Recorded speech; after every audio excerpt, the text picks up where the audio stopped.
ఇట్లా మాకు 1 ఎకరా 2 ఎకరాలు ఉన్నాయి సార్. మాకు ఇట్లా వండుకోములా మాకు మా పిల్లలు మేము అంతా పెద్దల నాటి సంది సంపాదించిన 1 ఎకరా 2 ఎకరాలలో ఆనకాలం వర్షం వస్తేనే ఆ బతకగలుగుతాం మేము. మాకు నీళ్లు లేవు, నిప్పులు లేవు, ఏవి లేవు సార్. మమ్మల్ని చాలా ఇబ్బంది పెడుతుండు సార్. ఇది ఏంది సార్? మాకు డౌట్ రోడ్డు పాలు చేస్తున్నాడు. ఇంత డౌట్ పెట్టి మాకు జ్వరాలు వస్తున్నాయి పిల్లలకు, మాకు అందరికి జ్వరాలు వచ్చి తిండి లేదు, తిప్పలు లేదు. మాకు చాలా అవసరాలు అయిపోతున్నాయి సార్. మాకు అది ఏందో పెట్టి మాకు పోయిన వచ్చే ఫస్ట్ పెట్టిన రోడ్లకి వెళ్ళి అక్కడికి వెళ్ళి అని చెప్పు. మాకు ఇక్కడ వద్దు సార్. మాకు ఒక్క నాటికైనా మాకు వద్దు సార్. ఇది ఈ రోడ్డు మాత్రం మాకు వద్దు. మాకు డెవలప్మెంట్ వద్దు, ఏదొద్దు సార్. మాకు వద్దు సార్. మాకు బతకలేని వాళ్ళం 1 ఎకరా 1/2 ఎకరాలో మేము ఏం బతుకుతాం సార్? మాకు ఆ భూమి ఉంటేనే మేము బతకగలుగుతాం సార్. జీవనాశ్రమం మాకు అదే ఉంది సార్.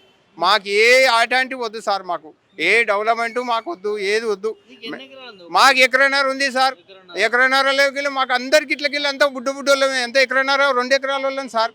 చాలా బీదస్తున్నాం సార్. మేము కూలీనాలు చేసుకొని బతాం. ఆ ఎకరా చేసుకొని కూలీనాలు చేసుకొని బతాం సార్. మేము చాలా బీద వస్తున్నాం సార్. మేము ఏం కట్టిస్తారో మాకు తెలియదు సార్. అది ఏది లేదు మాకు. మాకు ఆ ప్రభుత్వం ఏది కట్టించేది మాకు తెలియదు, ఏది తెలియదు. మాకు ఒక బుగులు పెట్టి మాకు తిండి లేక తిప్పలు లేక మా పిల్లలు దిక్కు, మేము దిక్కు, మా గర్వం అంతా మనంతా చాలా అదే అయిపోతున్నాం, అల్లంకొల్లం అవుతున్నాం సార్. మేము ఒక 2 నెలల నుంచి నిద్ర పడతలేదు. 1 గంటకు లేవు. ఆ పిల్లలు అదురుకుంటున్నారు.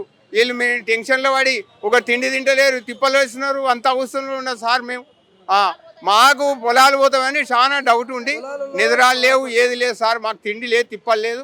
మా అవస్థలు దేవుని గుర్తు. ఈ ప్రభుత్వం వచ్చినాక మాకు ఇట్లా అంతా డౌట్ లేపి మాకు అంతా పరిశానీలో ఉన్నాం సార్. మేము